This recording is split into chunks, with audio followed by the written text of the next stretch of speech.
bagaimana menghadapi pertarungan budaya tak ringan yang terjadi, menghadapi dan menepiskan fitnah-fitnah terhadap adat budaya yang menjadi daya hidup anak negeri, fitnah-fitnah terhadap kecerdasan kolektif, karya-karya seni komunal dalam acara-acara tradisi, menghadapi yang asing mengasingkan, yang memfitnahkan filosofi, menyukai dunia makhluk halus yang sulit dimengerti, persetankan filosofi, tradisi, budaya, gelapkan,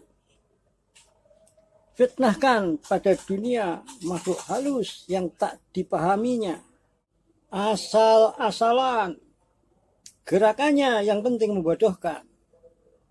Duhai, tersenyumlah. Biarkan yang asing mengasingkan tetap rendah sempit di bawah tempatnya. Biarkan yang asing mengasingkan tetap rendah kecerdasan budayanya. Biarkan tetap tak mampu menggapai kecerdasan komprehensif dalam membaca cerita. Biarkan tetap jadi pecundang dalam pembacaan sejarah, riwayat, legenda, mitos, dan tradisi. Biarkan memutus diri dari bentangan realitas dengan berfantasi tanpa filosofi. Cerita itu terdapat dua sisi terikat satu sama lain.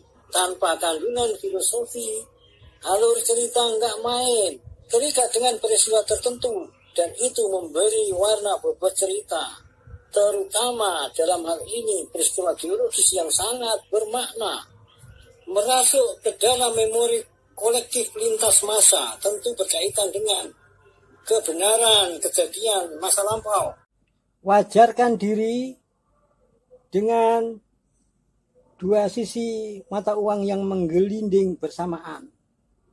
Bukan membodohkan diri dengan menggeser sisi lain dari filosofi itu kepada eksistensi makhluk halus. Sisi lain dari filosofi itu peristiwa latar belakang yang eksistensinya bersamaan. Cerdaskan diri dengan kejujuran pada realitas eksistensi peristiwa secara tegak lurus. Membaca mitos perlu mendalami sejarah peristiwa geologis dunia. Ternyata mitos-mitos besar hubungannya dengan letusan Gunung Toba dan Gunung Krakatau.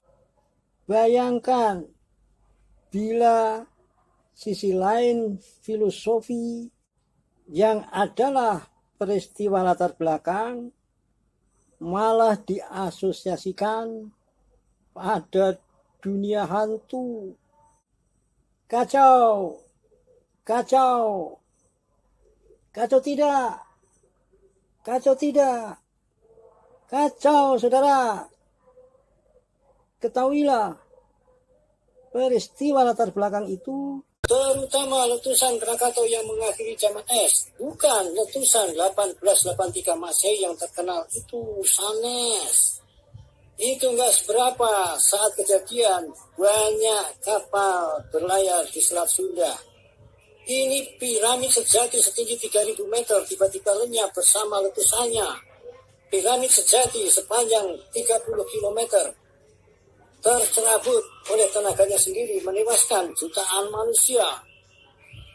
Puncak piramid sejati itu berubah jadi kaldera yang lalu menjadi dasar laut Selat Sunda. Piramid-piramid pun mengingatkan peristiwa gunung itu yang pernah membuat manusia hampir punah, yang memicu banjir semesta dan mengakibatkan permukaan bumi berubah.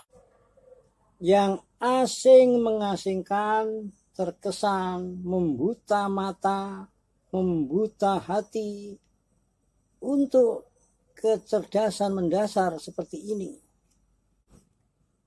Perkenankanlah saya lagi-lagi mengangkat contoh terkait cerita berikut.